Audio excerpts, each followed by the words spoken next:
할렐루야.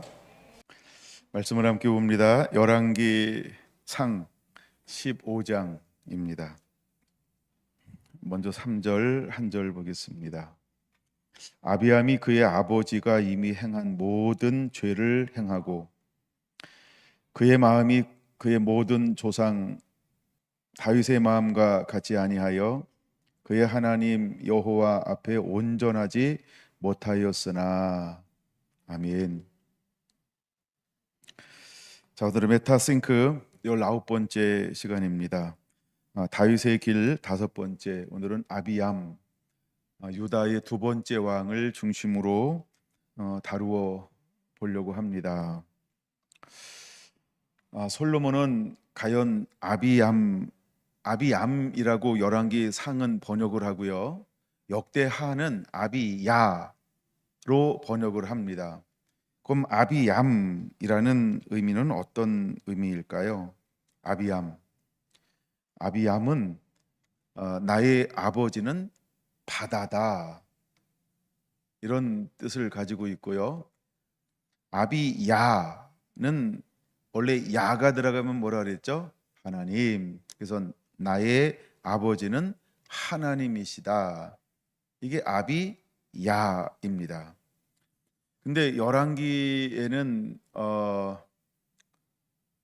아비야를 아비얌으로 번역을 했고 또 그렇게 기록을 하고 있다는 거죠. 그러면 역대하가 보여주고 싶은 것과 열왕기 상에서 보여주고 싶은 것이 서로 다른 것을 보여주죠. 이제 우리가 열왕기의 이야기지만 열왕기는 이 다른 왕들에 대해서 어떤 부분은 생각보다 굉장히 축약해서 기록하고 있어요. 좀 더 구체적인 것은 역대하가 더 구체적으로 기록한 것들이 많이 있습니다. 그래서 열왕기가 보여주고 싶은 것은 어떤 것인가, 어떤 이런 거. 그래서 우리가 르호보암의 길을 걸을 것이냐, 다윗의 길을 걸을 것이냐, 그래서 이게 주제라는 거예요. 어떤 한 개인을 구체적으로 보여주는 것은 역대기입니다. 역대상하.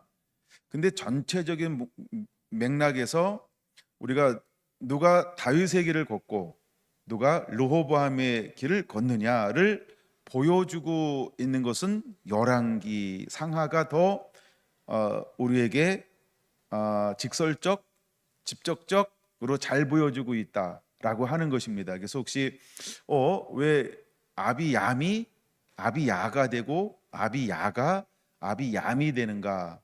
어떤 이런 이름에 약간 이제 이렇게 바뀌는 이름들이 여럿 있거든요. 특별히 이제 유다 같은 경우는 이름이 자꾸 바뀌어요, 이렇게. 그래서 그런 의도를 우리가 좀 한번은 생각해 보면 좋겠다, 이런 마음이 들어서 한번 이제 첫 번째 이름이 바뀌는 그런 이름에 대해서 잠시 부연 설명을 한번 하고 넘어갑니다. 그러면 아비야, 제가 아비야라고도 그럴 거고 아비얌이라고도 그럴 건데, 아비얌은 다윗을 봤을까요, 못 봤을까요? 못 봤다. 몰라요. 초상화가 있으면 봤을지. 자, 그래서 그러면 다윗의 아들이 솔로몬이죠. 솔로몬은 봤을까요, 못 봤을까요? 왜냐하면 아비얌이 왕이 될 때 나이가 기록이 되어 있지 않아요. 그렇죠? 예. 그래서 몇 년을 살았는지가 가늠이 안 되죠. 물론 그의 아버지는 누구죠? 르호보암은 몇 년을 통치했죠? 17년을 통치했어요. 근데 그는 몇 세에 왕이 됐는지 나이가 기록되어져 있어요. 41세. 41세에 이제 왕이 되었어요. 근데 왕이 된데 17년이고 57세에 이제 58세에 죽습니다. 그러면 르호보암 같은 경우는 아내가 18명이었잖아요. 그럼 그가 왕이 돼서부터 결혼하기 시작했을까요? 왕이 되기 전부터 결혼하기 시작했을까요?를 한번 혼자 생각해 보는 거죠. 그래서 제 생각에는 제 생각에는 뭐 학자들도 똑같습니다만 제 생각에는 왕이 되기 전부터 그런 결혼했다는 거예요. 근데 그가 아들이 몇 명인가 봤더니 28명이에요. 딸이 60명이에요. 그렇게 놀래줘야 돼요. 그러면 아내가 18명인데 첩은 몇 명일까요? 60명. 예순 그러니까 잘 못 알아듣나요? 60명. 그래서 부인이 몇 명이었다고요? 부인이 78명이었어요. 그래서 아들이 28명이고요. 딸이 60명이에요. 누가요? 르호보암이요. 솔로몬보다는 준수합니다. 그쵸? 예, 1000명. 예, 잽도 안 되죠. 예, 예. 근데 아비얌은 아내가 몇 명일까요? 아비얌은 아내가 14명. 근데 아비암은 몇 년 통치를 하나요? 3년. 그래서 저는 이렇게 한번 생각해 보는 거죠. 나이가 기록이 안 돼 있으니까 아비암은 할아버지를 보았을 것이다. 아버지도 보았지만 할아버지도 보았을 것이다. 할아버지가 누구라고요? 솔로몬이요. 그럼 아비암은 무엇을 보고 자라났을까요? 솔로몬의 20세, 그러니까 왕이 돼서 20년 이후 뭘 보고 자라난 거예요? 수많은 여인들을 거느리고 지혜와 총명과 명철로 부귀영화를 누리면서 어떻게 스스로 방종하는 삶을 살게 되었는지, 그러니까 뭘 본 거예요? 방종한 할아버지. 그렇죠? 방종한 할아버지를 보고 자라난 거예요. 누가? 아비얌. 손자죠, 손자. 그래서 그는 왕이 되어서 하나, 이제 나중에 그 시간 되면 볼 겁니다만 시간이 돼야 되는데 제가 근데 그 르호보암을 아버지를 통해서는 아들은 무엇을 봤을까요? 예, 그도 아내를 많이 두었어요. 누굴 닮아서? 아버지를 닮아서. 예, 물론 다윗도 아내를 많이 두었습니다. 예, 다윗도 아내를 많이 두었고요. 그다음에 아들들도 정식으로 기록된 것만 해도 16인가 19명이고요. 약간 딸들은 다 숫자가 제가 모르는데 많아요. 근데 아비암도 아내가 14명이고 아들이 22명이고 딸이 16명이에요. 이거는 역대하 13장 21절에 기록되어져 있습니다. 그랬던 것처럼 이미 아내가 14명이다라고 하는 것은 왕이 됐는데 3년밖에 통치를 못하거든요. 그러니까 왕이 되기 전부터 아비얌도 뭘 했다는 거예요? 가정을 이루었다.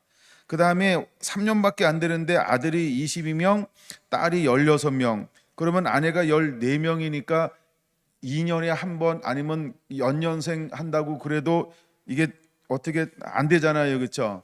그러니까 아내가 14명이니까 14명이 계속 이제 하여간 쉬지 않고 가동이 되면 표현이 좀 거시기한데 하여간 뭐 이제 이렇게 하여간 자녀를 출산합니다. 근데 아비암이 왕이 되는 이유는 어디 있을까요? 르호보암이 가장 사랑했던 여인이 있다는 거죠. 가장 사랑하는 여인의 이름이 마아가라는 여인이었어요. 예, 그 마아가가 수많은 여인, 즉 아내가 18명, 첩이 60명인데 78명 중에서 가장 마음이 갔어요. 그래서 가장 사랑하는 사람 중에 그 자녀가 낳은 아들이 누구였다고요? 아비얌이었어요. 그래서 아비야를 왕으로 이제 세우기 시작을 하게 됩니다. 자, 일단 3절을 본문으로 읽었으니까 3절을 좀 더 보겠습니다. 아비암이 그의 아버지가 이미 행한 모든 죄를 행하고 그의 마음이 그의 조상 다윗의 마음과 같지 아니하여 그의 하나님 여호와 앞에 온전하지 못하였다. 이게 아비암의 삶이라고 하는 거예요. 그래서 학자들은 아비암을 선으로 기록할까요? 악으로 기록할까요? 악으로 기록하고 있다는 거예요. 그래서 제가 이 부분을 좀 많이 살펴보았지만 악으로 봐야 되는가? 하여간 이제 학자들의 견해를 그냥 존중하기로 했어요. 그래서 하여간 학자들은 르호보암도 그렇고 아비암도 그렇고 악한 왕이었다 이렇게 일단 구분을 하고 있다는 거예요. 근데 제가 볼 땐 악하고 선하고 약간 중간쯤 되는데 중간은 아닌 거에 가까우니까 그래서 악으로 볼 수 있다 이렇게 인정을 합니다. 자, 그러면 르호보암을 한번 보죠. 르호보암은 41세의 왕이 돼서 17년 동안 통치하는데 몇 년 동안 강성했다고 그랬죠? 3년 동안 강성했어요. 르호보암은 3년 동안 강성했단 말이에요. 근데 강성해진 이유가 무엇이라고요? 제사장들과 레위인들이 내려왔어요. 하나님을 섬기고 하나님을 찾고 하나님 앞에 말씀에 순종하는 사람들, 제사장들과 레위인들이 북에서 남으로 내려왔어요. 북이스라엘에서 남으로 내려왔어요. 그래서 그들이 함께 예배하고 하나님을 찾을 때 하나님은 르호보암이 통치한 초기에 어떤 은혜를 부어 주었어요? 강성하게 만들었어요. 그럼 잘 보세요. 무엇이 여전히 있음에도 불구하고 강성해졌을까요? 포악한 말을 해요. 세금을 어마무지하게 매겨요. 막 정갈 채찍으로 두드러 패요, 백성들을. 근데도 잘 보셔야 돼요, 여러분. 하나님을 섬기니까, 하나님을 의지하니까 하나님이 약간 그러면 좀 나쁜 폭군이잖아요, 르호보암이. 근데도 초기 3년 하나님을 찾는 동안에는 한쪽은 나쁜 놈인데 하나님을 찾는 동안에 하나님이 르호보암을 어떻게 만들어줬다고요? 그 나라를 강성하게 강하게 만들어 주었다는 거예요. 그럼 여러분 잘 봐야 돼요. 난 나쁜 놈이에요. 근데 하나님을 너무 잘 섬겨. 그 하나님이 나를 어떻게 만들어 줄까요? 강하게요. 난 참 좋아요. 근데 하나님 지질이 못 섬겨요. 근데 좋은 것 가지고 나를 어떻게 만들까요? 하나님이. 그렇죠? 하나님이 그때부터 다른 것들을 줘요. 잘 봐야 됩니다, 여러분. 착한 게 답이 아니라는 거예요. 근데 가끔 우리는요, 아이고 저 사람은요 법이 없어도 살아요 이래요. 그 세상적인 거예요. 우리는 법으로 윤리적으로 도덕적으로 양심적으로 사는 게 아니고요, 하나님을 구하냐, 하나님 말씀에 순종하냐, 하나님을 붙잡냐, 이게 초점이 되어지는 거예요. 하나님 우리에게 그것을 보여주고 싶은 거예요. 예, 그걸 여러분들이 잊어버리면 안 된다라고 하는 거예요. 우리가 그래서 하나님이 가장 중요하게 여기는 게 뭐냐 하면 하나님의 말씀을 순종하는 거예요. 근데 이제 순종하는 것 안에서 네 배를 나누는 거죠. 네 배를 나누는 거예요. 우리가 어떻게 섬기는가, 이제 그런 부분들을 하나님이 나누시죠. 그러면 르호보암이 하나님이 강성하게 해서 할 때 무엇을 붙잡아야 했을까? 나중에 이제 아비암도 동일하니까 한번 들어보세요. 아비암도 여호와를 구하는 동안에 하나님께서 그를 강하게 만들고 전쟁에서 이기게 만듭니다. 예, 뭐 전쟁에서 이긴다라고 하는 말은 뭐냐하면 40만 대 80만의 전쟁을 벌여요. 거기 나오잖아요. 전쟁하였더라라고 말입니다. 전쟁하였더라라고 나오죠. 7절에 아비암과 여로보암 사이에도 전쟁이 있으리니라 하면서 전쟁했단 말이에요. 근데 유다는 군대가 40만이고 북이스라엘은 80만이 전쟁했어요. 그랬더니 이제 여로보암은 하나님을 버렸고, 그 다음에 여로보암의 가장 큰 실책 중에 하나가 뭐냐하면 요거 하나 보고 넘어갈게요. 열왕기상 12장으로 한번 넘어옵니다. 열왕기상 12장. 자, 이제 더 무겁게 할 거야, 더 고되게 할 거야라고 그랬더니 열 지파가 하나님이 예언한 대로 쭉 갈라져서 나갔단 말이에요. 그리고 잘 보셔야 됩니다, 여러분. 과연 북이스라엘은 단순히 10대 2로 나눠진 것일까요? 이것만 있으면 얼마나 좋겠어요. 근데 포인트가 뭔지 아세요? 다윗의 집을 떠났다라는 거예요. 북이스라엘은 다윗의 집을 떠났다라는 거예요. 이걸 성경은 뭐라고 말씀하고 있냐면 16절, 12장, 열왕기상 12장 16절, 온 이스라엘이 자기들의 말을 왕이 듣지 아니함을 보고 왕에게 대답하여 이르되 우리가 다윗과 무슨 관계가 있느냐? 관계 단절하기 시작합니다. 아무 관계 없는 것처럼. 나 알아? 이러면서 이제 완전 관계 단절합니다. 두 번째, 이새의 아들에게서 받을 유산이 없어. 그들은 스스로 이렇게 고백합니다. 말을 잘해야 됩니다, 여러분. 이것 때문에 그들이 무엇이 임하는가가 결정되어지는 거예요. 그래서 저는 이거를 뭐라고 표현하고 싶냐 하면 포도나무 대신 예수님께서 떨어졌을 때 일어나는 일. 그래서 북이스라엘은 포도나무 대신 예수님께서 떨어져 나간 지파가 되었다는 거예요. 왜 아수르에 의해서 철저하게 흩어지게 될까요? 왜 흩어지게 될까요? 그 이유가 뭘까요? 저는 이 16절 때문에라고 보는 겁니다. 이유를 찾으라 그러면 16절은 여러분들이 오래도록 기억해야 할 말씀 중에 하나입니다. 자, 두 번째 성경 구절은 19절입니다. 이에 이스라엘이 다윗의 집을 배반하여 오늘까지 이르렀더라, 이렇게 말합니다. 누구를 배반했다고요? 하나님을 배반했다 이렇게 말하지 않고 다윗의 집이라고 말합니다. 하나님은 앞으로 누굴 통하여 만왕의 왕이신 예수님을 땅에 보내어 주실 거예요? 유다 지파 다윗의 자손. 근데 북이스라엘은 누구를 배반했어요? 다윗을 배반했어요. 그럼 이거 우리가 작게 보는 게 아니고, 그래서 12장 16절 19절 20절은 굉장히 중요한 포인트를 우리에게 가르쳐 주는 거예요. 예. 그래서 이 다음에 이제 210년이 지나고 난 다음에 아수르에서 북이스라엘이 완전히 멸망을 받고 흩어져 버립니다. 흩어져 버려요. 그런 다음에 개별적으로 돌아오지 북이스라엘 10지파가 돌아온 적은 있다 없다? 눈 씻고 찾아도 없고 안경 바꿔서 껴도 안 보여요. 그 다음부터 하나님은 성경은 누구 중심으로 이끌어가고 있을까요? 다윗의 집 유다요. 그러므로 저는 이것이 요한복음 15장이라고 보는 거예요.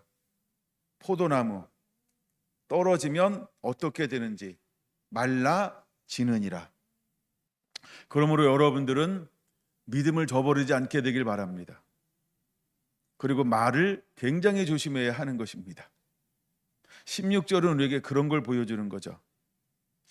제가 어느 분의 설교를 듣다가 그럴 수 있겠구나.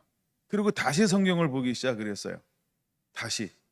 물론 저와 같은 톤으로 이 부분을 풀어간 건 아닌데 그 말씀 중에 하나가 이 부분이었어요. 하여간 힌트를 얻은 거죠. 그다음에 20절 유다 지파 외에는 다윗의 집을 따르는 자가 없으리라. 그러므로 여러분들은 누구를 따르는 자가 되어야 할까요? 다윗이요. 그래서 이게 북이스라엘 이미 우리가 이제 다루는 걸 끝났기 때문에 더 다룰 수는 더 다루지는 않을 건데 일단 유다를 다 다뤄야 되기 때문에. 근데 북이스라엘이 210년을 통과하고 난 다음에 완전히 역사 가운데서 사라지고 그 후에 개별적으로 회복이 되어지지만 북이스라엘 지파적으로 회복되는 것이 없는 이유가 어디에 있을까? 그 단초를 제공하는 것이 12장 16절이라는 거예요. 자, 16절 우리가 다윗과 무슨 관계가 있느냐? 둘째, 이새의 아들에게 받을 유산이 없도다 하면서 완전히 단절해 버렸다는 거예요. 근데 실제로 역사를 보면 단절했나요? 아니죠. 계속 교류하죠. 어떤 건 협력하죠. 물론 초창기 막 싸워요. 그럼 싸움만 할까요? 안 해요. 협력도 하고 싸우기도 하고 둘 같이 합니다. 그 다음에 두 번째 뭐예요? 그러면 북이스라엘 가운데는 경건한 사람이 있어요? 없어요? 여전히 있어요. 수없이 있어요. 언제까지 있었을까요? 마지막 왕까지 경건한 사람들이 있어요. 근데 주류 세력이 어떻게 된 거예요? 그쵸? 느바세 아들 여로보암의 길을 걸어간 거예요. 그래서 하나님을 경노를 시켰어요. 그 땅이, 그 왕이. 우리가 이제 왕이라고 하는 것은 어떤 의미를 가지고 있냐 하면 왕은 백성의 중보자며 머리의 역할을 하는 것입니다. 왕은 백성들의 중보자이며 머리 역할을 합니다. 근데 왕들이 타락합니다. 왕이 타락하니까 누군가 그 민족을 위해서, 땅을 위해서, 후손을 위해서 모할 존재가 사라져버린 거예요. 중보할 존재가 사라져버린 거예요. 여러분, 우리가 성경에 이런 말이 있죠. 우리가 싸울 때 중재자가 없는 것은 저주다. 잠언에 나옵니다. 우리가 서로 싸울 때 중재할 수 있는 중재자가 없는 것은 저주라고 말합니다. 근데 왕이 타락합니다. 그런데도 불구하고 하나님은 북이스라엘 가운데 끊임없이 누구를 파송하셨죠? 선지자들을, 하나는 문서 선교사를 파송하고 하나는 문서를 쓰지 않은 선지자들을 파송하죠. 대표적인 선지자가 있었죠. 엘리야, 엘리사가 있었죠. 예. 그다음에 이제 그렇게 크게 쓰임 받지 않았지만 매 시대마다 누가 존재했어요? 하나님의 사람 선지자들을 하나님이 보내어 주었다라고 하는 것입니다. 그럼에도 불구하고 여로보암의 길을 걸어간 북이스라엘, 그들은 무엇을 붙잡지 않은 걸까요? 백성들을 향하여 중보하는 역할을 스스로 포기한 거고, 왕은 백성들의 머리가 되어야 함에도 불구하고 그 머리 역할을 스스로 무엇으로 바꿔버린 걸까요? 사탄의 회로 바꿔버려서 하나님을 경노하게 만드는 역할을 한 사람이 왕이라는 거죠. 그러니까 왕은 닫을 수 있고 열어놓을 수 있는 존재, 이게 권위라는 거예요. 이게 권위예요. 그래서 교회 담임 목사는 굉장히 중요한 거예요. 담임 목사는 굉장히 중요한 거예요. 왜? 저는 문을 닫을 수 있고 열 수도 있어요. 두 번째, 문을 열었는데 하늘의 것을 흘려보낼 수 있고, 또 두 번째는 사탄의 것을 흘려보낼 수 있고, 이런 거예요. 하나님 것만 흘려보낼 수도 있고 두 가지 섞어서 흘려보낼 수도 있고, 그러므로 담임 목사는 굉장히 중요한 거다. 근데 이스라엘의 왕들은 무엇을 흘려보냈어요? 전체 어떤 길을 걸어갔다 그랬어요? 르호보암의 길을 걸어간, 여로보암의 길을 걸어가요. 여로보암은 어떤 길을 걸어간 거예요? 하나님을 떠난, 율법을 배반한, 그래서 하나님의 노를 격하게 만든, 경노하게 만든 그 길을 걸어간 것이 북이스라엘이라고 하는 것입니다. 하나님의 아들로 하나님 앞에 영원히 나아갈 수 있는 길을 놓는 자가 되어야 하는 것이 왕에게 하나님께서 허락한 것입니다. 물론 시간이 좀 더 많으면 이런 부분을 좀 더 다루고 싶은 부분이 무엇이냐 하면, 이제 나중에 유다를 계속해서 여러분들이 읽고 있잖아요. 섞어서 읽고 있지만 유다를 계속해서 읽다 보면 무엇이 나오냐 하면 왕의 제도가 나와요. 그러니까 왕의 제도를, 사무엘 선지자를 통해서 왕의 제도를 말한 걸 난 여러분들이 가끔 읽었으면 좋겠어요. 왕이 어떻게 할 것이다라고 하는 것. 그래서 르호보암이나 여로보암이 백성들을 갖다가 이렇게 군대를 모집하잖아요. 사람들을 징집하잖아요. 세금을 걷잖아요. 그리고 전쟁에 왔을 때 하고 가장 좋은 곳이 있을 때 왕이 취하잖아요. 근데 그렇게 할 때 이미 그들은 알고, 그럼에도 불구하고 왕 달라고 그랬잖아요. 그렇죠? 근데 가끔 그들은 뭐라고 이야기할까요? 그거는 됐고 너무 부당한 것 같아. 뭐가 된 거예요? 그들이 왕을 구할 때, 왕을 구하면 이렇게 될 거야 라고 분명히 얘기했다면, 그때 그들은, 선조들은 어떻게 했어요? 괜찮아요, 그건 괜찮고 그냥 왕만 허용해 주세요, 이랬단 말이에요. 그렇죠? 근데 왕 줬어요. 그러면서 세월이 흐르다 보니까 이제 뭘 요구해요? 너무 무거워요, 너무 부당해요, 너무 잘못하는 거 아니에요? 뭐 이런 게 다 있어, 이런 식으로 뭘 잊어버렸어요? 처음 마음이요, 처음 사랑이요, 처음 율법이요. 우리가 그럴 수 있다는 거예요. 우리가 그럴 수 있어요. 제가 다윗의 길을 다루면서 처음 3시간을 할애해서 다뤘던 부분이 뭔지 기억나는 거죠? 첫사랑이에요.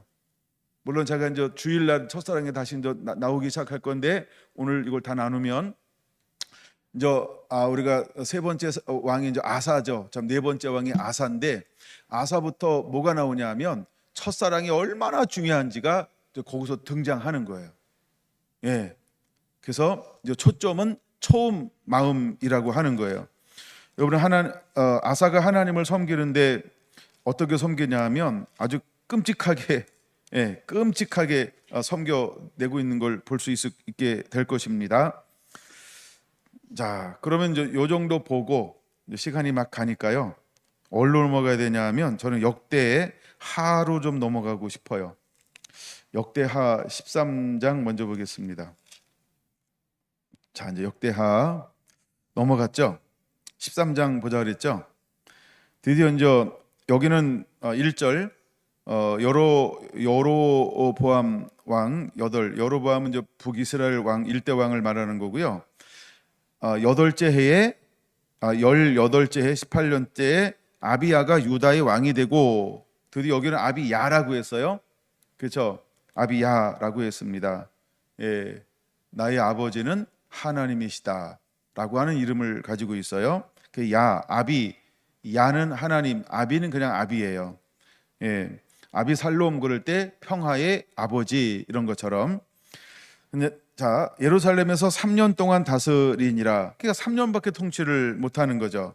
근데 그의 어머니 이름이 미가야입니다. 근데 미가야인데 11장 21절에 보니까 르호보암은 아내가 18명, 첩이 60명, 28명의 아들이 있고 60명의 딸이 있다라고 말하죠. 그중에 후계자를 세우는데 어떻게 세웠다고요? 미가야를 모든 첩보다 더 사랑하여라고 말합니다. 모든 첩보다, 처나 첩보다 78명 중에서 가장 사랑한 여인이 누구였다고요?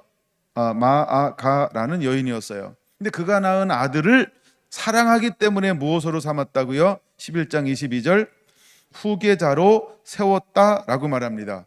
그러고 난 다음에 르호보암은 나름대로 굉장히 정책을 썼어요. 어떤 정책을 썼냐 하면 23절 르호보암이 지혜롭게 행하여 그의 모든 아들을 유다, 베냐민 온 땅 경관 모든 성읍에 흩어져서 살게 했어요. 모아서 살게 아니라. 왜 그랬을까요? 그죠? 반역하지 않도록, 다른 꿈, 다른 생각하지 않도록 흩어져서 이렇게 했단 말이에요. 그 다음에 흩어졌고, 그 다음에 어떤 정책을 폈어요? 양식을 후하게 줬어요. 부족함이 없게. 먹고 사는 문제에 전혀 구애받지 않도록. 그 다음에 세 번째 어떻게 했어요? 아내를 많이 구하여 주었어요. 와우. 예, 왜 그랬을까요? 딴 생각 먹지 마 라고 하는 거죠. 예, 딴 생각 먹지 마. 근데 이거를 성경은 뭐라고 번역한다고요? 지혜롭게 라고 하는 거예요. 다시 이제 13장. 근데 이때 전쟁이 일어났죠. 북이스라엘과 남유다가 전쟁이 벌어지는 거예요. 근데 이 전쟁이 벌어졌을 때 아비야는 어떻게 하냐는 거죠. 역대 하에 왔으니까 아비야라고 부릅니다. 이제 아비야는 어떻게 하느냐는 거죠. 근데 유다는 용감한 군대가 3절 40만 명이에요. 근데 북이스라엘은 큰 용사가 80만 명이 내려왔어요. 이때 그는 무엇을 붙잡나요? 5절 별표입니다. 이스라엘 하나님 여호와께서 소금 언약 리모박스 이스라엘 나라를 영원히 다윗할 때는 특별한 표시를 하나 해놓고 한눈에 띌 수 있도록 다윗 자손 다윗은 포인트가 되기 때문에 그래요.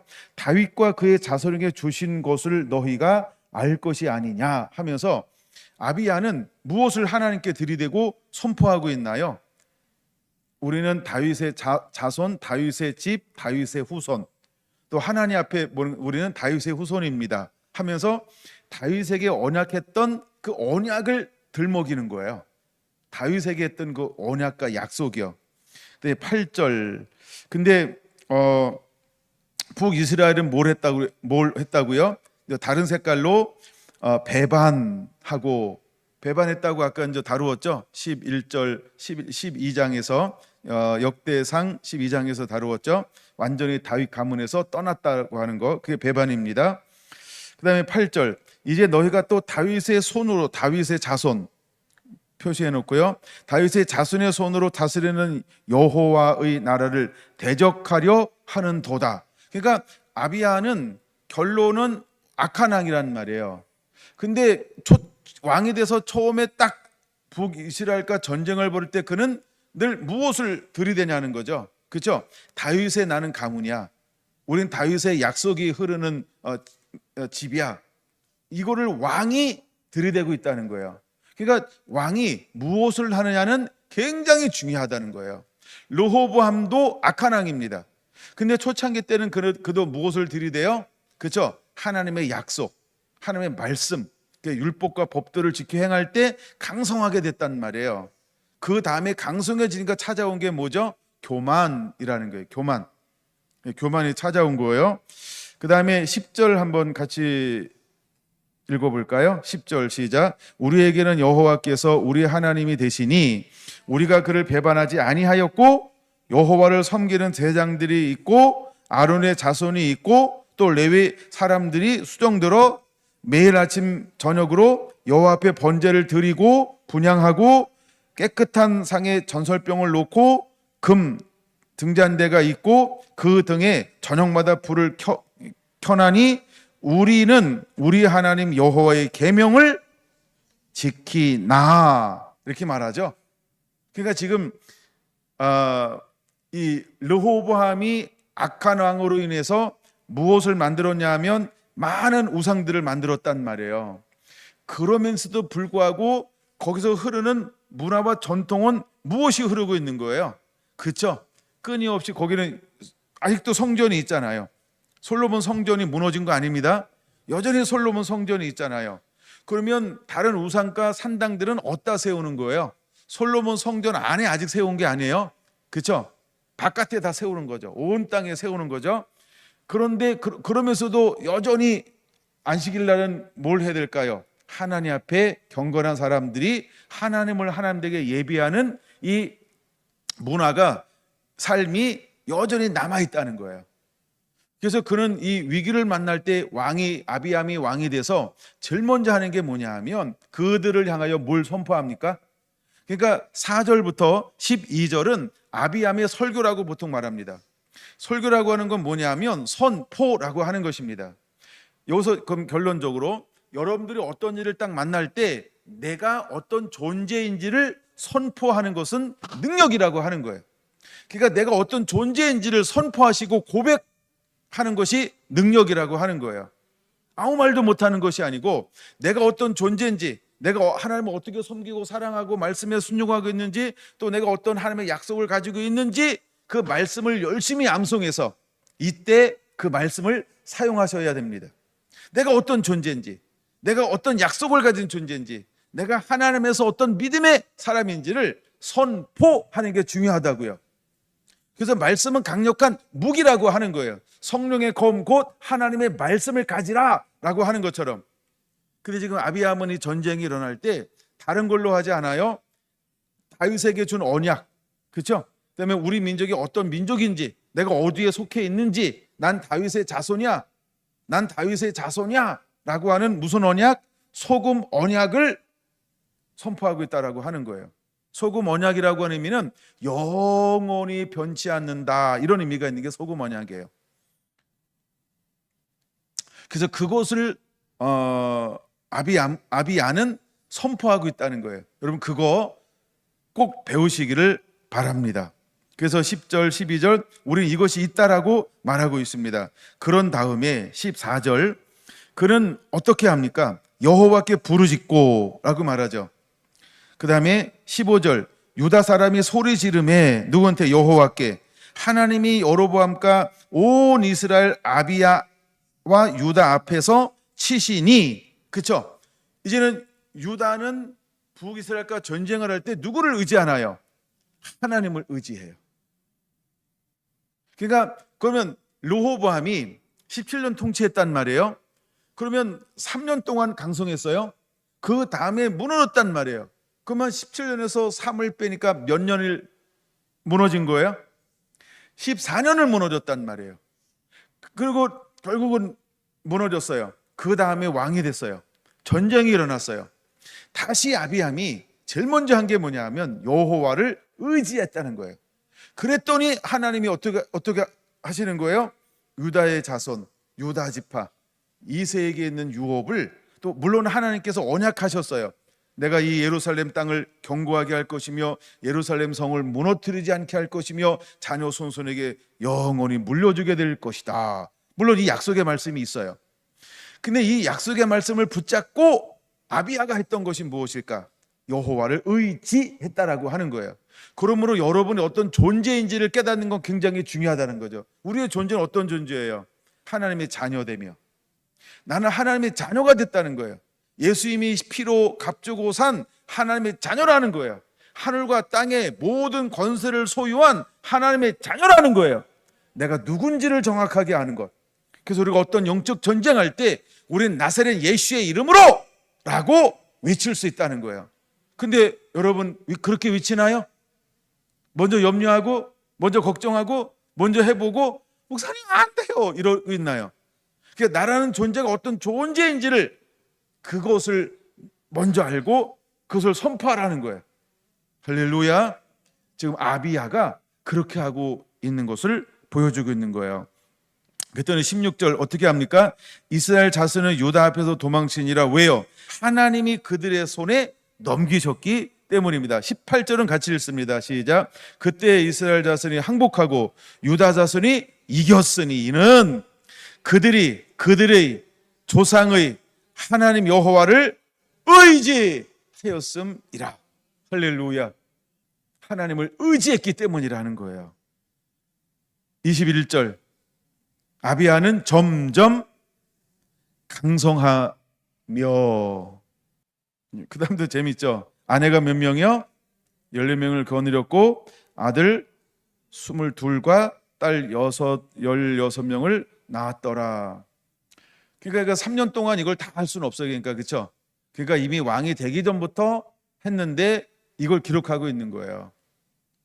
그러면 그 다음에 왜 3년밖에 통치하지 못했을까라는 거죠. 왜 3년밖에 통치하지 못했을까? 무엇을 보여주는 걸까요?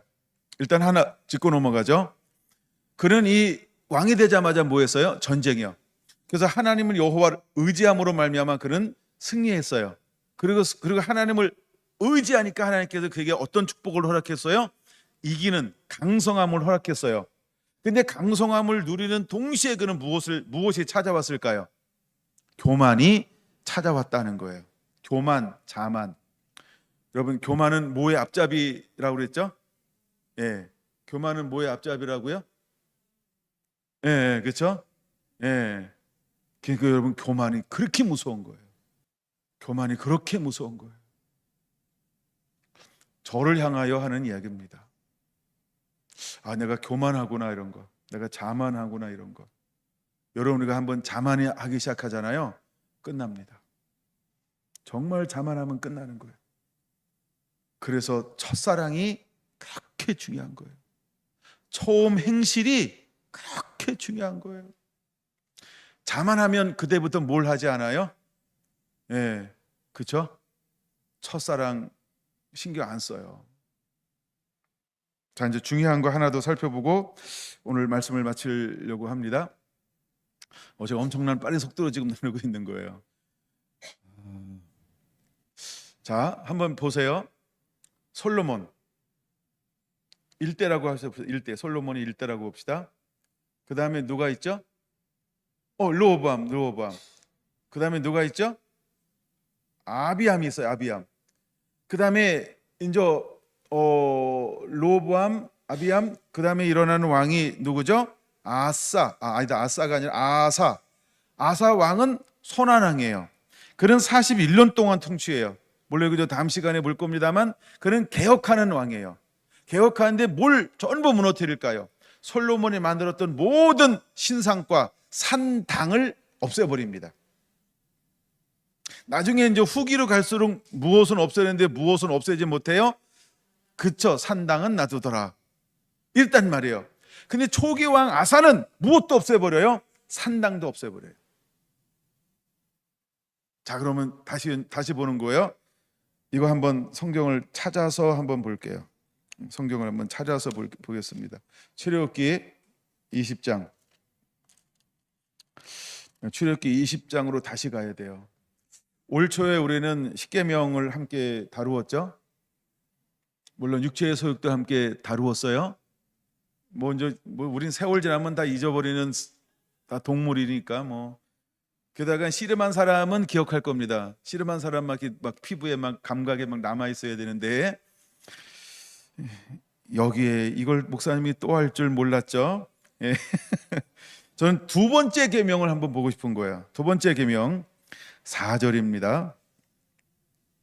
너를 위하여 새긴 우상을 만들지 말고 또 위로 하늘에 있는 것이나 아래로 땅에 있는 것이나 땅 아래 물속에 있는 것의 어떤 형상도 만들지 말며 그것들에게 절하지 말며 그것들을 섬기지 말라. 내 하나님 여호와는 질투하는 하나님인즉, 질투하는 하나님 칸나라 그래서 엘칸나, 나를 미워하는 자의 죄를 갚되 아버지로부터 아들에게로 몇 대까지? 3, 4대까지 이르게 하거니와. 그것 때문에 지금 이걸 보는 거예요. 3, 4대에. 자, 나를 사랑하고 내 계명을 지키는 자에게는 1000대까지 은혜를 베푸느니라. 자, 그러면 솔로몬은, 그래서 제가 다윗부터 시작하지 않고 솔로몬부터 시작하는 거예요. 솔로몬은 1대죠. 물론 다윗은 뭘 섬겼어요? 온전히 하나님을 섬겼어요. 온전히 하나님을 섬겼죠. 저만 한번 갔다 올게요. 열왕기상 15장에 오면 5절 이렇게 말합니다. 이는 다윗이 헷사람 우리아의 일 위에 평생에 여호와 보시기에 정직하게 행하고 자기에게 명령하신 모든 일을 어기지 아니하였음이라. 이게 이제 열왕기상 15장 5절의 말씀이에요. 이 삶을 산 사람이 누구라고요? 다윗이었다는 거예요. 그러니까 다윗은 복의 복을 1000대까지 은혜를 물려줄 기반을 놓은 사람이 다윗이었어요. 근데 솔로몬은 어떤 삶을 살았을까요? 반은 성공한 것처럼 보이는데 절반은 뭐 하기 시작했어요? 그 이후에는 넘어지고 무너진, 그래서 나라를 둘로 쪼갤 수밖에 없게 만들어 놓은 사람이 솔로몬입니다. 그러면 솔로몬이 왜 나라를 쪼갤 수밖에 없는 것을 만들게 되었을까요? 몇 번째 계명을 어긴 거예요? 물론 다 어겼어요. 근데 그 중에 대표적인 게 뭐라고요? 2번째 계명이요. 이거 여러분 가문하고도 한번 나중에 묵상해 보세요. 내 할아버지는 어떻게 살았는가? 내 아버지는 어떻게 살았는가? 나는 어떻게 살고 있나? 내 새끼는 어떻게 살고 있나? 내 자녀들은 어떻게 살고 있나? 꼭 생각해 보셔야 합니다. 솔로몬, 다윗에게 흘렀던 것 때문에 하나님은 영원한 축복을 주겠다고 약속하셨죠. 근데 솔로몬이 하나님을 떠났어요. 물론 솔로몬도 하나님을 섬기면 영원합니다. 근데 솔로몬이 하나님을 떠나니까 그것이 몇 대까지 흐른다고요? 여호와는 질투하는 하나님인즉 나를 미워하는 자의 죄를 갚되 아버지로부터 아들에게로 3, 4대까지 이르게 하거니와.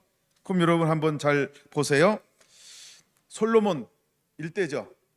2대가 누구예요? 르호보암. 3대가 누구예요? 아비얌. 그쵸? 근데 아사는 다르니까. 아사는 다른 길을 걸어가니까 일단 아사는 빼는 거예요. 아사는 첫 번째 개혁을 일으키는 왕이니까 아사는 빼세요. 예, 자꾸 넣으면 헷갈려요. 그러니까 딱 3사람만 넣어야 돼요. 솔로몬, 르호보암, 아비얌. 그 아비야라고 그래서 안 부르고 아비얌이라고 부르는 거예요. 예, 아비얌. 이 사람은 어떤 길을 걸어갔을까요? 솔로몬은 뭐 한 사람이에요? 하나님 앞에 가증스럽게 한 것을 수없이, 예, 그렇죠. 첩들마다 하나씩 산당을 만들고 그들의 우상을 가서 하면 거룩한 땅을 더럽히기 시작한 사람. 그래서 하나님의 진노, 엘칸나, 하나님의 질투를 자극한 사람이 누구예요? 그렇죠. 할아버지 1대. 2대가 누구예요? 르호보암. 초기 3년 동안은 뭐 했다 그랬어요? 그렇죠. 예, 제사장들도 있고 레위인들도 있고 그래서 예배를 성공하는 것처럼 보사는 강성하게 만들었어요. 물론 강성하게 만드는 한쪽에서는 그는 뭐 했다고요? 여전히 건축해가지고 뭐만 했어요? 세금 걷고 정갈 채찍으로 다스렸어요. 그런데도 불구하고 하나님은 말씀을 지킬 때 뭐 했다고요? 강성했어요. 근데 나머지 14년은 어떤 삶을 살았어요? 교만과 자만에 빠져서 하나님이 싫어하는 분노를 격발하는 삶을 산 사람이 누구였다? 르호보암이었다는 거예요. 이 르호보암의 죄가 어떤 죄인지 잘 눈에 안 와닿나요? 르호보암의 죄가 어디 나올까요? 르호보암의 죄가 어디 나오죠? 여기 나온다. 열왕기상 14장 보겠습니다. 열왕기상 14장 22절 보겠습니다. 유다가 여호와 보시기에 악을 행하되 그의 조상들이 행한 모든 일보다 더 뛰어나게 하여 그 범한 죄로 여호와를 노엽게 하였으니, 이게 노엽게 하다, 질투하는 하나님의 노를 격발한 거죠. 어떤 죄를 보면서요? 구체적으로요. 23절 이는 그들도 산 위에와 모든 푸른 나무 아래 산당과 우상과 아세라상을 세웠음이라. 또 그 땅에 남색하는 자가 있었고 여호와께서 이스라엘 자손 앞에서 쫓아내신 국민의 모든 가증한 일을 우리가 본받아 행하게 하였더라. 이것이 르호보암의 죄였다는 거예요. 몇 년 동안 이것이 펼쳐지기 시작했어요? 14년 동안. 그러면 아비암은 무엇을 보고 자라났다 그랬어요? 아까 초기에 그렇죠? 솔로몬이 무너진 거, 아버지가 무너진 거. 그래도 그 무엇이 여전히 흐르고 있어요? 모세의 율법, 다윗의 삶, 이 은혜가 흐르죠. 그래서 처음에 딱 왔을 때 아비암도 왕이 됐으니까 뭘 선택했어요? 하나님을 의지하는 것. 그랬더니 하나님이 그 전쟁에서 이기겠고 그 손에 붙여줌으로 말미암아 40만이 80만을 이겼단 말이에요. 그랬더니 금방 자만이 찾아와서 무엇을 버리기 시작했어요? 르호보암의 죄가 뭐라 그랬어요? 처음에는 하나님을 구하였지만 그 마음이 끝까지 구하지 아니했다라고. 이건 역대하에 나오죠. 근데 아비암도 똑같은 거예요. 처음에는 하나님을 구했어요. 근데 금방 자만함이 찾아오므로 어떻게 했어요? 하나님을 더 이상 구하지 않아요. 도대체 어디서 오는 걸까요? 사탄은요, 우리가 깨어있는 것을 어마어마하게 방해합니다. 그럼 우리가 한결같이 처음 사랑을 유지하는 것은 그리 쉬운 것이 아닙니다. 우리가 옷을 깨끗하게 빨아서 하얀 옷을 입고 하루 종일 온 세상을 두루 다니면 나는 깨끗하게 보일지 몰라도 내 옷에 무엇이 묻을 수 있을까요? 온갖 것이 묻을 수 있는 것처럼 내가 하나님을 향한 첫사랑을 유지한다는 것은 세상에 나를 놔두지 않습니다. 그러기에 우리는 끊임없이 해야 될 것이 있다는 거예요. 하나님을 예배하는 것, 하나님의 성령으로 충만한 것, 하나님의 은혜를 구하는 거죠. 세 번째, 말씀과 기도를 끊임없이 말씀과 기도하는 삶을 살아내야 한다는 거예요. 그래서 이것을 왕이 했을 때 네 번째로 하나님에게 가르쳐 주는 게 뭐예요? 하나님의 말씀을 등사하여 매일매일 이 말씀을 묵상하라는 거예요. 그러니까 우리가 말씀으로 처소 나를 복종시키지 아니하면 육이라고 하는 또 사탄의 유혹과 미혹이라고 하는 것이 나는 스스로 감당해낼 수 없는 연약한 존재라는 것을 이걸 인식하라는 거예요. 그래서 우리가 날마다 고백하는 것이 무엇일까요? 나는 날마다 죽노라라고 하는 고백이 그래서 필요한 거예요. 나는 아무것도 아닙니다. 여러분 갈라디아서 2장 20절은 우리가 날마다 고백해야 될 고백이라는 거예요. 내가 짓고 내 안에 사시는 분은 예수 그리스도입니다. 살아 죽으라 나는 그리스도의 것입니다 하면서 내가 무엇인가를 하려고 하는 것이 자만이고 교만이죠. 나는 아무것도 아닙니다라고 시인하고 고백하며 철저하게 주님을 의지하는 것, 그렇게 하지 않으면 우리는 승리할 수 없는 존재라는 것을 깨닫게 되기를 바랍니다. 여러분 이것이 하나님이 우리에게 주시는 놀라운 교훈 중에 하나입니다. 우리가 이제 유다의 왕들을 살펴보면서 여러 번 안에 이것을 보고 발견하는 은혜가 있게 되기를 원합니다. 한 번 더 하고 마무리하죠. 솔로몬의 죄, 이 죄가 어디까지 흘러갔어요? 르호보암에게 흘러갔어요. 1대, 2대, 3대. 자, 솔로몬 몇 년이요? 40년. 르호보암 몇 년이요? 17년. 아비얌은 몇 년이요? 에게게 3년이요. 3년이요. 자, 그러면 잘 보세요. 그래도 몇 년 흘러간 거예요? 자, 40년, 17년, 3년. 그래도 몇 년 흘러갔어요? 60년. 그럼 솔로몬이 20년은 잘 통과했잖아요. 그렇죠? 물론 20년 다 통과한 거 아니에요. 이미 성전을 지은 7년, 그 다음에 자기를 위한 궁전을 지으면서부터 타락하기 시작해서 어느 기점인지는 몰라요. 그러나 다 완공했을 때부터 타락한 게 아니고 성전을 질 때까지는 완벽했어요. 네. 근데 자기를 위한 성을 지을 때부터 어딘가 모르게 무너지기 시작을 한 거예요. 첫사랑을 잃어버리기 시작을 한 거죠. 그리고 완전히 그 이후에는 이제 완전히 막 하나님의 노를 격발하는 삶을 20년 이상 살게 되었다라고 하는 거죠.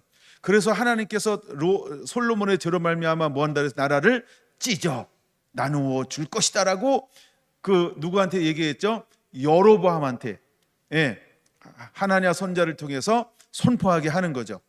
우리는 그걸 보고 깨달아야 돼요. 다시 1대 40년, 그렇죠?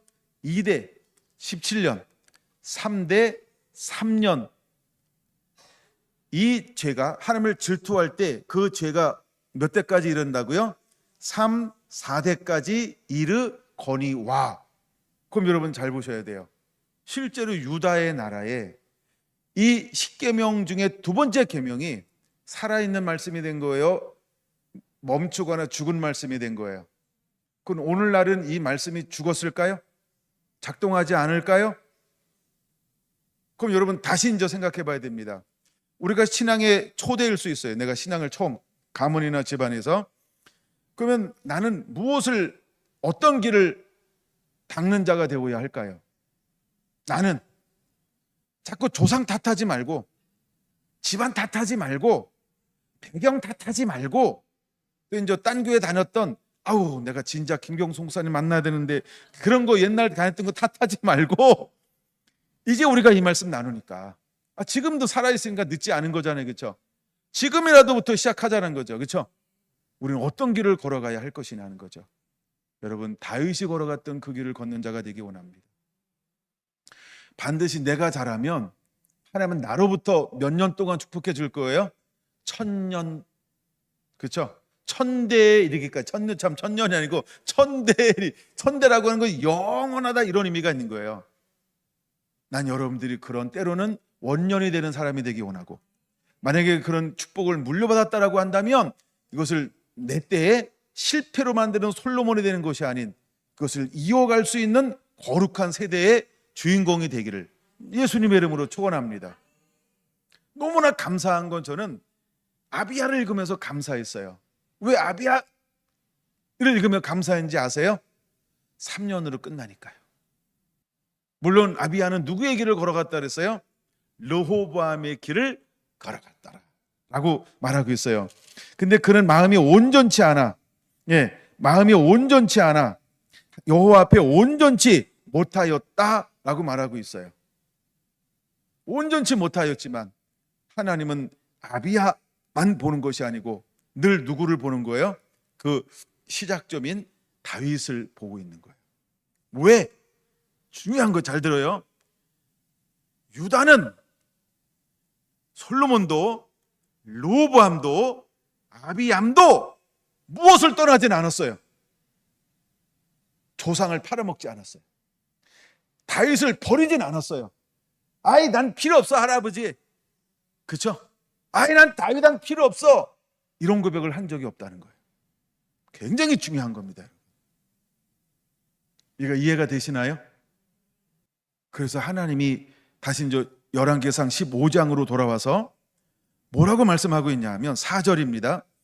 그의 하나님 아버지께서 다윗을 위하여. 그럼 여러분은 어디에 머무르는 자가 되어야 될까요? 예수 그리스도. 여러분은 어디 안에 머무르는 자가 되어야 할까요? 예수 그리스도 안에. 그래서 온전히 우리의 초점은 어디다 두고 가는 자가 되어야 될까요? 예수님만 초점을 맞추는 거예요. 우리가 은사가 있어야 되는 거 맞아요. 근데 우리의 초점은 오직 예수님이어야 한다는 거예요. 여러분, 저희 교회는 성령을 받고 나서부터 초점을 옮겨본 적이 없어요.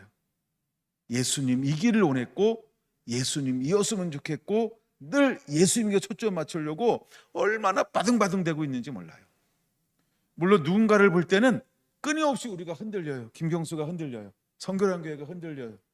그러나 여러분, 우리 삶 가운데 그래도 끊임없이 씨름하는 게 있어요. 그게 뭔지 아세요? 초점이었어요. 예수님께 초점 맞추는 거예요.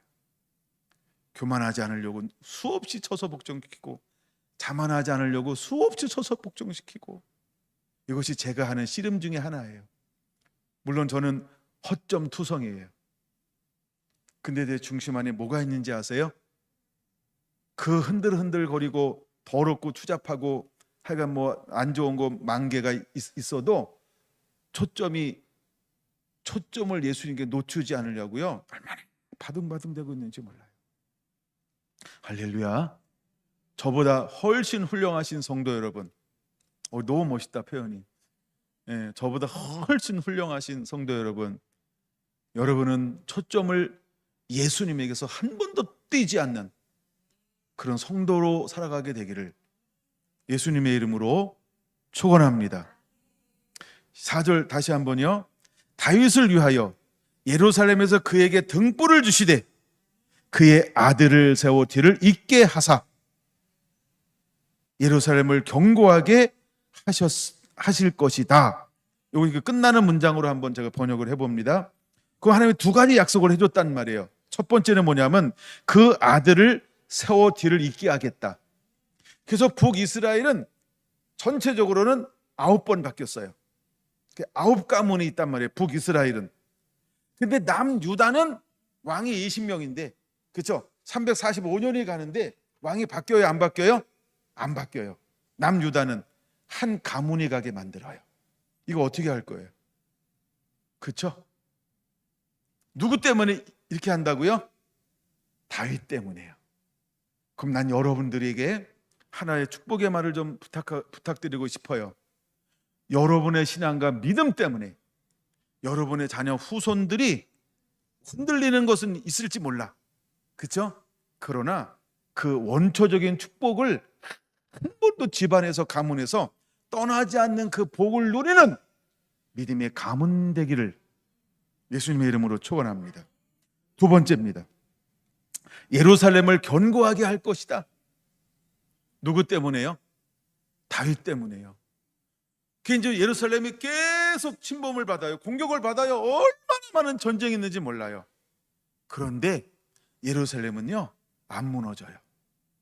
전태 아마 이럴지 몰라요. 아이 목사님 무슨 말씀해? 586년에 왓소 저기 바벨론에 무너졌잖아요. 무너졌어요. 근데 하나님이 무너지게 하고 나서 뭘 했어요? 안식년을 줬어요. 그리고 70년이 찬 다음에 다시 뭐 했어요? 돌아오게 했어요. 그리고 수르바벨을 비롯한 느헤미야 수없는 하나님의 사람들 통해서 뭐 하기 시작했어요? 다시 세우기 시작했어요. 그럼 이게 버린 건가요? 아니죠. 우리가 표현을 버렸다라고 한다면 제가 할 말은 없대. 도시락은 싸지 않을 겁니다. 근데 하나님의 입장에서는 버린 적이 한 번도 없어요. 저는 히브리서 13장 5절이죠. 내가 너를 택하였을 때 난 너를 떠나지 아니하면 내가 너를 버리지 아니할 것이요. 우리 하나님은 어떤 하나님인지를 우리가 알아야 합니다. 사랑하는 성결한 성도 여러분, 우리가 말씀을 붙잡고 살면, 우리가 하나님을 사랑하며 살면, 우리가 예수님을 사랑하며 살면 우리가 일로도 갈 수 있고 일로도 갈 수 있고 치우칠 수 있다는 거예요. 그러나 하나님은 한 번도 나를 완전히 손을 놓지는 않을 거라는 거예요. 한 번도 하나님은 나를 완전히 손을 떼지는 않을 거라는 거예요. 그 하나님을 기억하시기 바랍니다. 좀 힘들어도, 좀 어려워도, 좀 안 되는 것처럼 보여도, 좀 우리가 그냥 내가 원하는 것처럼 안 되는 것뿐이지 하나님은 여러분들을 어마무지하게 사랑하고 있다는 것 꼭 기억하시기를 바랍니다. 그래서 저는 솔로몬과 르호보암과 아비암을 계속해서 묵상하면서 오늘 제가 여러분에게 나누어 주고 싶은 핵심이 마지막 이 두 번째 계명을 통하여 이 은혜를 여러분들이 누리는 그런 가문, 가정 이루기를 원하는 이 마음이었어요. 제 마음이 잘 전달되고 있는지 모르겠습니다.